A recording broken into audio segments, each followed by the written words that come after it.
Krishna Hare Krishna Krishna Krishna Hare Hare Hare Rama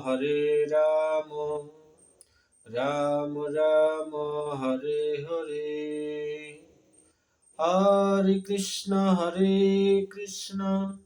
Krishna Krishna Hare Hare Hare Rama Rama Rama Hare Hare বলো বলো শ্রীকৃষ্ণ চৈতন্য গৌরাঙ্গ মহাপ্রভু কি জয় বৈলো প্রেহে শ্রেহে রাধে কৃষ্ণ বল হরি বল হরি বল হরি বল অজ্ঞানতিমিরন্ধস্য জ্ঞানাঞ্জনশলাকয়া চক্ষুরমিলিतं येन তস্मै শ্রীগুরুবে নমঃ गुरु ब्रह्मा गुरु विष्णु गुरुदेव महेश्वर गुरुरेव परम ब्रह्म तस्मै श्री गुरुवे नमः अखण्डमण्डलाकारं व्यक्तं चराचरं तस्मै श्री गुरुवे नमः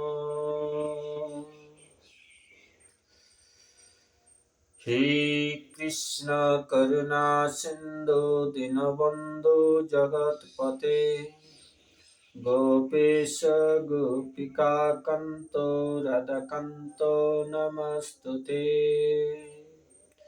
तप्त कांचन गौरांगिनी राधे वृंदावनेश्वरी विश्ववानुसुते देवी हरि प्रणमामि प्रिये वंचाकल्पतरुकृपा सिन्धुभ्य च पतितपावनं वैष्णवं नमो नमः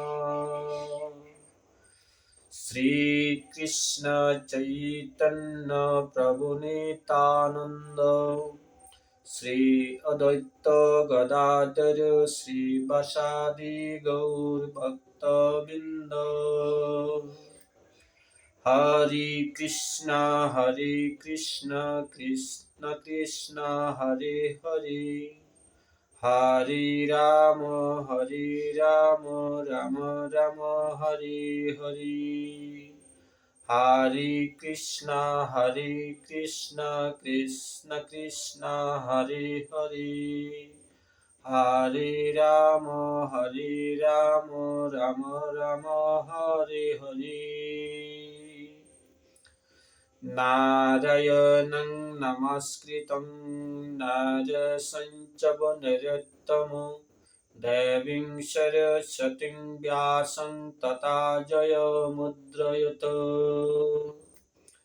ॐ नमो भगवते वासुदेवाय ॐ नमो भगवते वासुदेवाय ॐ नमो भगवते वासुदेवाय हरे कृष्ण कृष्ण कृष्ण हरे हरे हरे राम राम राम हरे हरे जे मे मृतमिदं नित्यमनुतिष्ठन्ति मानवा শ্রদ্ধাবস্তনং স্বয়ংতমুচ্যতে তেহপি কর্মতি। আমার নির্দেশ অনুসারে যে সমস্ত মানুষ তাদের কর্তব্য কর্ম অনুষ্ঠান করেন এবং যারা শ্রদ্ধাবান মাৎসর্যরহিত হয়ে এই উপদেশ পালন করেন তারা কর্মবন্ধন থেকে মুক্ত হন। পরমেশ্বর ভগবান শ্রীকৃষ্ণের নির্দেশাবলী সমস্ত বৈদিক জ্ঞানের সারমর্ম এবং তাই সন্দেহাতীতভাবেই তার শাশ্বত সত্য। বেদে যেমন নিত্য কৃষ্ণ ভাবনা এই তত্ত্ব তেমন নিত্য ভগবানের প্রতি হিংসায়িত না হয়ে তার এই উপদেশের প্রতি সুদৃঢ় বিশ্বাস থাকা উচিত। অনেক দার্শনিক ভগবদ গীতার ভাষ্য লিখেছেন, কিন্তু শ্রীকৃষ্ণের প্রতি তাদের কোনো বিশ্বাস নেই।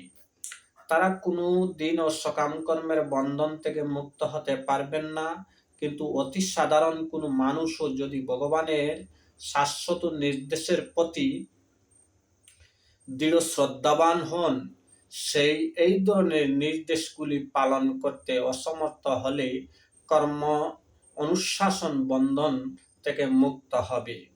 ভক্তিযুগের সাধন করার প্রাথমিক পর্যায়ে কেউ হয়তো ভগবানের নির্দেশ পরিপূর্ণভাবে পালন নাও করতে পারে, কিন্তু এই প্রস্তার পরিপন্থী না হওয়ার জন্য এবং নৈরাশ্য ব্যর্থতার বিবেচনা না করে ঐকান্তিকতার সঙ্গে তা অনুষ্ঠান করার জন্য সে শুদ্ধ কৃষ্ণ ভাবনার পর্যায়ে অবশ্যই উন্নীত হবে।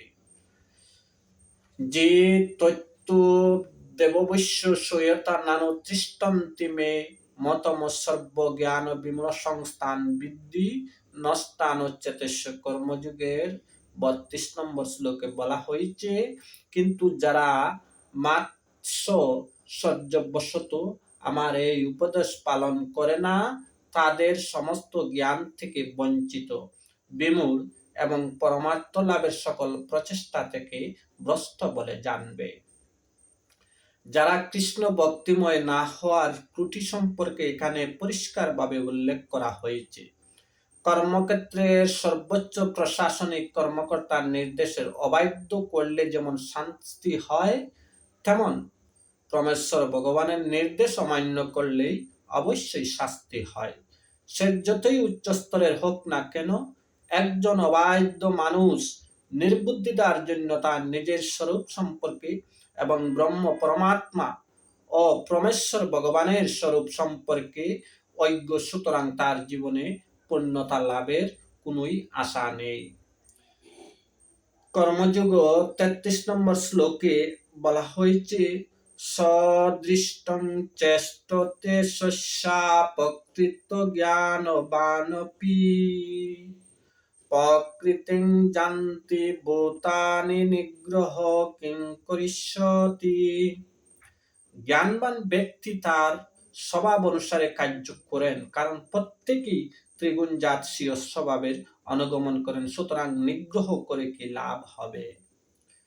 কৃষ্ণ ভাবনার অপ্রাকৃত স্তরে অধিষ্ঠিত না হতে পারলে জড় প্রকৃতির গুণের প্রভাব থেকে মুক্ত হওয়া যায় না। ভগবত গীতার ৭ম অধ্যায়ে ৭ নম্বর এবং ১৪ নম্বর শ্লোকে সেই কথা প্রতিপন্ন করেছেন। তাই জড় জাগতিক স্তরে এমনকি উচ্চশিক্ষিত ব্যক্তির পক্ষ কেবলমাত্র তত্ত্ব জ্ঞানের অথবা দেহ থেকে আত্মাকে পৃথক করে মায়ার বন্ধন থেকে বেরিয়ে আসার প্রস্তা তৈরি করেছেন। অসম্ভব বহু তথাকথিত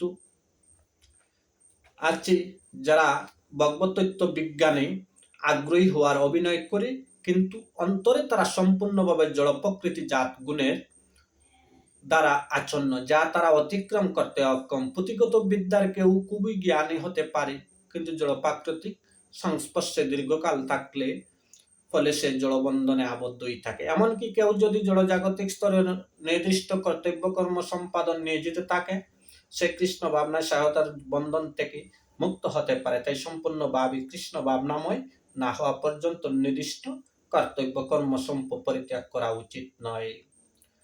কারোরই হঠাৎ কর্তব্য কর্ম পরিত্যাগ করে কৃত্রিম ভাবে তথাকথিত যোগী বা আধ্যাত্মবাদী হওয়া উচিত নয়। স্ত্রীয় স্তরে স্মৃত থেকে উচ্চতর শিক্ষা লাভের মাধ্যমে কৃষ্ণ ভাবনা লাভ করাই উত্তম প্রস্তাব। এভাবে শ্রীকৃষ্ণের মায়ার কবল থেকে উদ্ধার লাভ করা যেতে পারে। ইন্দ্রিয় সংগ্রিয় স্বার্থে রাগদেশুই বিবস্রুতি তয়ান্ন বশ্যমাগচ্ছত হাস্য পরিপস্তুনি।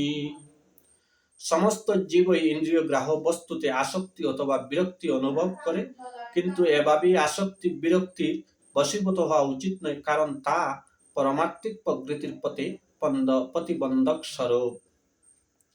যারা কৃষ্ণ ভক্তিময় তাদের আর জড়জাগতিক ইন্দ্রিয় উপভোগ লিপ্ত হওয়ার বাসনা থাকে না, কিন্তু যারা সেই ধরনের চেতনা লাভ করেনি তাদের শাস্ত্রত বিধি নিষেধ অনুসরণ করে চলা উচিত। উচ্ছৃঙ্খল ইন্দ্রিয় তর্পণ পস্তায় জড়বন্ধনের কারণ, কিন্তু শাস্ত্রের বিধিনিষেধগুলি অনুসরণ করে চললে আর ইন্দ্রিয় সুখভোগ বিষয়ে দ্বারা আবদ্ধ হতে হয় না। যেমন যৌন সম্ভোগ প্রতিটি বদ্ধ জীবাত্মার জন্য অপরিহার্য এবং যৌন সম্ভোগ বিবাহ বন্ধনের মাধ্যমে চরিতার্থ করতে অনুমোদন করা হয়েছে। শাস্ত্রীয় বিধান অনুসারে নিজের স্ত্রী ব্যতীত অন্য কোনো স্ত্রীলোকের সঙ্গে অবৈধ সঙ্গ করতে নিষেধ করা হয়েছে এবং অন্য সমস্ত স্ত্রীলোককে মাতৃজ্ঞানে শ্রদ্ধা করতে বলা হয়েছে। কিন্তু শাস্ত্রের এই সমস্ত নির্দেশ থাকা সত্ত্বেও মানুষ অন্য স্ত্রীলোকের সঙ্গে যৌন সম্পর্কের প্রতি আগ্রহী হয়। এই ধরনের প্রবণতাগুলি দমন করতে হবে, তা না হলে সেগুলি আত্মা উপলব্ধির পথে দূরত্রিক্রম প্রতিবন্ধক হয়ে দাঁড়াবে। জড়দেহটি যতক্ষণ আছে ততক্ষণ তার প্রয়োজনগুলি মেটাতে হবে, কিন্তু তা করতে হবে শাস্ত্রের বিধিনিষেধ অনুসারে। আর তা সত্ত্বে আমাদের এই ধরনের বৈধতাস্বরূপ নিয়ন্ত্রণের উপর নির্ভর করা উচিত নয়। রাজপথে যেমন দুর্ঘটনা ঘটার সম্ভাবনা থাকে, তেমনই শাস্ত্রের বিধিনিষেধের দ্বারা ইন্দ্রিয়তর্পণ নিয়ন্ত্রিত হওয়ার সত্ত্বেও পথভ্রষ্ট হবার সম্ভাবনা থাকে। তাই আসক্তিরহিত হয়ে এই সমস্ত ইন্দ্রিয়তর্পণ বিধিনিষেধগুলি পালন করতে হবে। যথেষ্ট সতর্কতা অবলম্বন করা সত্ত্বে নিশ্চয়ই কেউ প্রদান করতে পারে না। বহুকাল ধরে এই জড় প্রকৃতির সংসর্গের ফলে আমাদের ইন্দ্রিয় সুখভোগ করবার ইচ্ছা অত্যন্ত প্রবল। তাই নিয়ন্ত্রিত ইন্দ্রিয় সুখভোগ করলে প্রতি পদক্ষেপেই অধপতিত হবার সম্ভাবনা থেকেই যায়। তাই নিয়ন্ত্রিতভাবে ইন্দ্রিয়তর্পণের আসক্তি অবশ্যই সর্বতভাবে বঞ্জনীয়, কিন্তু কৃষ্ণ ভাবনার আসক্ত হয়ে বা ভগবান শ্রীকৃষ্ণের ভালোবেসে সর্বদা তার সেবায় বর্তি হলে অচিরেই ইন্দ্রিয়গত কার্যকলাপ থেকে মুক্ত হওয়া যায়। তাই কোনো অবস্থাতেই কৃষ্ণ ভাবনা থেকে বিরত হওয়া উচিত নয়। সব রকমের আসক্তি থেকে মুক্ত হওয়ার উদ্দেশ্যে অন্তিমে কৃষ্ণ ভাবনামৃত স্তরে স্থিত হওয়া। শ্রেয়ানু সর্বধর্ম বিগুণ পরধর্মাত সুনিষ্ঠিতাত স্বধর্মে নিধনং শ্রেয় পরধর্ম ভয়াবহু। কর্মযোগে ভগবান শ্রীকৃষ্ণ 35 নম্বর শ্লোকে বলছেন, স্বধর্মে অনুষ্ঠান দোষযুক্ত হলে উত্তম রূপে অনুষ্ঠিত পরধর্ম থেকে শ্রেষ্ঠ স্বধর্ম পালন করতে গিয়ে নিধন হলে ভালো, কিন্তু অন্যের ধর্মের অনুষ্ঠান করা বিপজ্জনক। পরধর্মের আচরণ না করাই সম্পূর্ণভাবে কৃষ্ণ ভাবনা হয়ে স্বধর্মের আচরণ করা উচিত। জড় প্রকৃতির গুণ অনুসারে শাস্ত্র নির্দেশিত ধর্মাচরণগুলি মানুষের দেহ মনের বৈশিষ্ট্য অনুযায়ী নির্ধারিত হয়েছে। ভগবান শ্রীকৃষ্ণের দিব্য সেবার জন্য সদগুরু যে আদেশ দেন সেটি পরমার্থিক কর্তব্য লিপ্ত, কিন্তু জাগতিক অথবা পরমার্থিক যাই হোক না কেন অন্যের ধর্ম অনুসরণ না করে মৃত্যুকাল পর্যন্ত সকলের স্বধর্মে নিষ্ঠাবান থাকা উচিত। জাগতিক স্তরে কর্তব্য এবং পরমার্থিক স্তরে কর্তব্য ভিন্ন হতে পারে, কিন্তু শাস্ত্রীয় নির্দেশগুলি পালন করার নীতি সব সময় অনুষ্ঠানের জন্য মঙ্গলজনক। মানুষ যখন জড়প্রাকৃতির গুণে অধীন থাকে তখন তার বিশেষ অবস্থার জন্য নির্দিষ্ট বিধান পালন করা উচিত এবং অপরকে অনুকরণ করা উচিত নয়।